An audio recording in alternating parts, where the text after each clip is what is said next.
So, with delays, streaming services, I think it's time to ask, is this pandemic killing cinema? Let's talk about it. Roll the titles.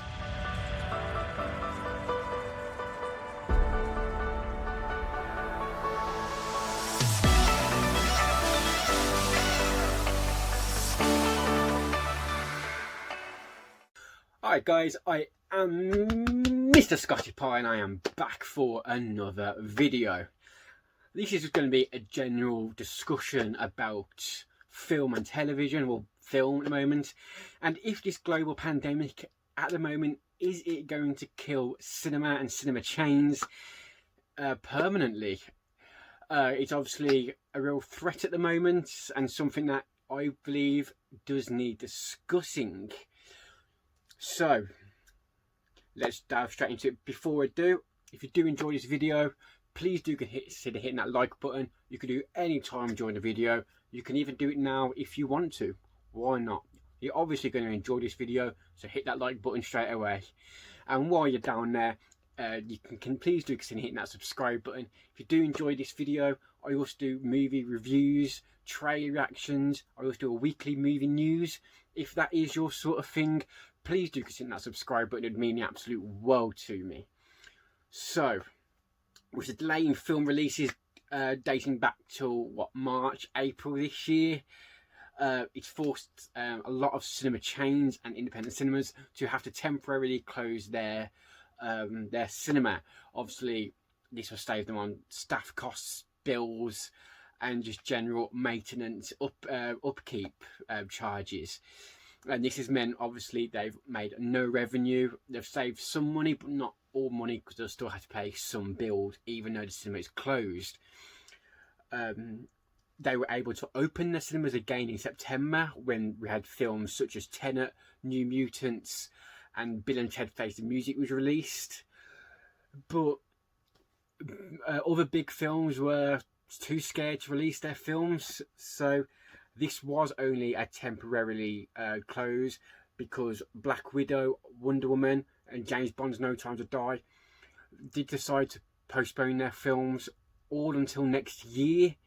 So big cinema chains are closing their cinemas again temporarily until the foreseeable future. No reopen date yet. So this has become a real dilemma for film, as films are scared to release their films in this current climate at the moment, as ticket sales have plummeted when the cinemas obviously were open for that short amount of time. It's so drastically that but the question is, why? Is it because obviously people are too scared to go to the cinemas, or are they unable to go to the cinemas in this climate? Obviously this has caused dramatic sales to obviously plummet. Obviously the last big global blockbuster to be released was Tenet, which had estimations, obviously with considerations from previous Christopher Nolan epics, to make around about $1 billion in box office sales. This would have matched his previous cinemas, and obviously with projections. But in the end, it's run at the cinema, which obviously, where cinemas are still open around the world, it is still in there showing films. It isn't a finalised figure, but they are struggling to make back the $200 million they spent to make this film. They are roughly breaking even on both, obviously, the production cost of making the film, as well as the hefty charges for marketing, which obviously goes into the millions itself. This means Tenet, which was due to make $1 billion in the box office and be a massive success, is now struggling to break even. Obviously this has caused a lot of big film companies to become scared of releasing their films. Major film companies and production companies are refusing to release their films now in this current climate, in fear that they're not going to make the money back what they put into the film, with obviously the production costs and marketing. So now they're obviously not releasing their films due to this fear. This has led to smaller films, obviously, that don't have these hundreds of millions of dollars to try and make back, speak to streaming services such as Netflix, Amazon Prime, Apple TV, and so on, to ask them if they will buy their film off them to release on their streaming service. So basically, this production company will ask for an amount which is higher than their costs, so that this isn't a bomb for them, it's a success in terms of money. And obviously the streaming service, this will bring a lot more people to their streaming service, and they'll make their money back through new people signing up and paying that monthly subscription, which obviously then they hope with their original content and all the other content they have will keep their monthly subscriptions, and eventually this will make a profit for them too, which will be a win-win situation. And obviously in the case of Mulan, which their production company have their own streaming service with Disney Plus, where obviously they were able to release the film on their own streaming service at a premium charge.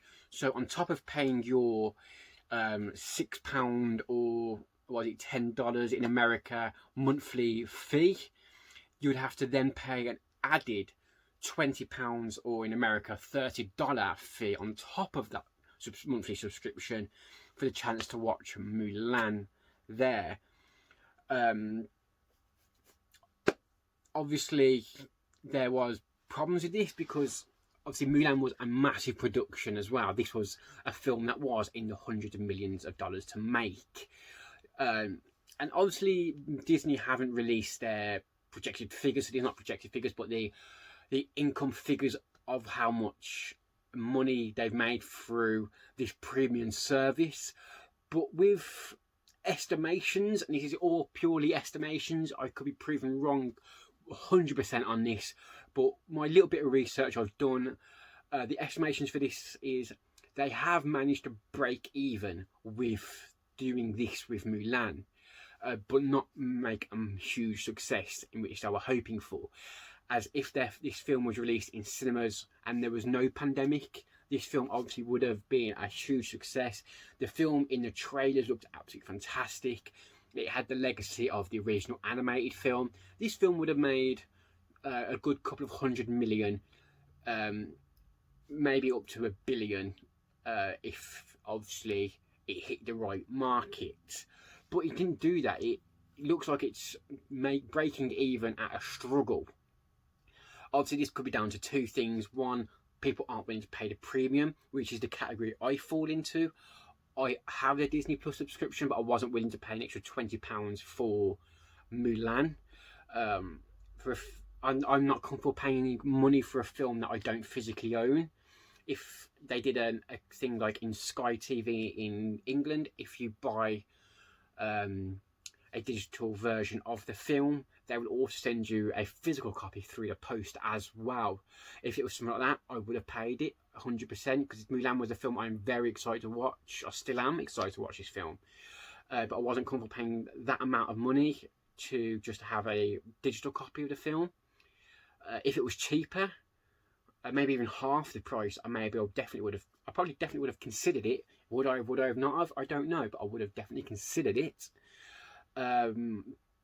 And also with the film being announced that they're going to release the premium off the film in December. So if you have a subscription to Disney Plus, this will be free to watch on that subscription. I'm happy to wait until December to watch it.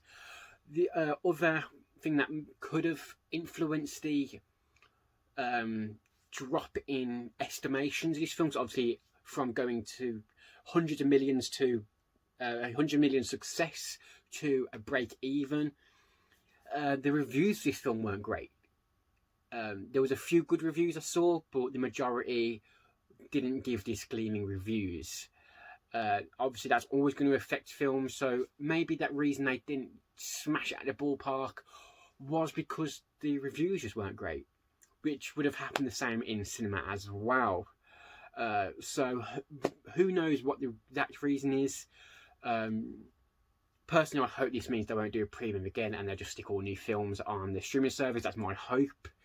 Like they did with Hamilton, which was, they could have done a premium for that of £5 to £10 and they would have made a lot of money, but they just stuck it straight in their streaming service, which coincidentally Hamilton was supposed to be a cinema release. It's supposed to be a worldwide cinema release to show the musical, and then would have gone on to Disney Plus eventually. But obviously due to pandemic, they just lose it straight on Disney Plus, and they made a lot of money because of that. A lot of people signed up to the Disney Plus streaming service just to watch Hamilton. They paid, I believe it was 70 million for the rights to that live Hamilton production, and they made that back tenfold, in my opinion. Again, all estimations, but massively great reviews, great legacy, and it wasn't a premium. So I do believe the premium put a lot of people off with Mulan. But what happens when a massive film like James Bond's No Time to Die, for an example, doesn't have a company with their own streaming service like Mulan did with Disney Plus, and they've still got to try and make those massive production costs back? That means they're too scared to release their films because they're scared to make them. They're gonna have a financial flop. Obviously, like Tenet, they didn't have a flop, but what happens if they do, and what happens if people don't go to see the film en masse, which they normally would? This gives them a real dilemma.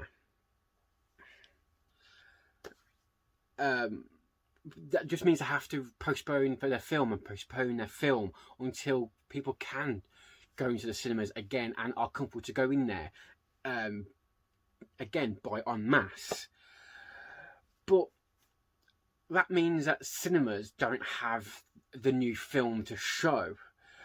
And how long can a cinema stay open for when they have no new films? I mean, they've done the temporarily close to save costs on bills and staff charges and things like that. But they can only do that for a certain amount of time before financial troubles do take over. And eventually they're going to have to permanently close their doors. And I feel this isn't too far away. I think beginning next year, if cinemas aren't able to open again, and I'm talking about January or February as a max, they're not going to stay open, and we're going to see mass $1 million cinema chains have to very much consider if it's worth them staying open and if they have to close their doors for good. So this is a lose-lose situation if you look at it both sides. If a production company releases a film, they're going to lose millions because they're not going to make the money back what they put into the film. But this will keep cinemas open. But if they hold back until a lot of films spring to summer next year at the moment, they will be able to release their films and make all that money back and have this big financial success, which they're hoping. But there might not be cinemas to open them into. And therefore, they might lose all that money again. So it's a lose-lose situation. There's no way to win this. I'm not going to come up with like solutions because there isn't. But there has to be some kind of middle ground. I'm not a big executive. I'm not going to come up and say, this is what you should do and that's why it's going to happen. That's going to save film production companies as well as cinemas, because there isn't one. I believe there isn't one. And if you do know of an idea, stick it in the comments. I'd love to hear different thoughts and thinkings behind this.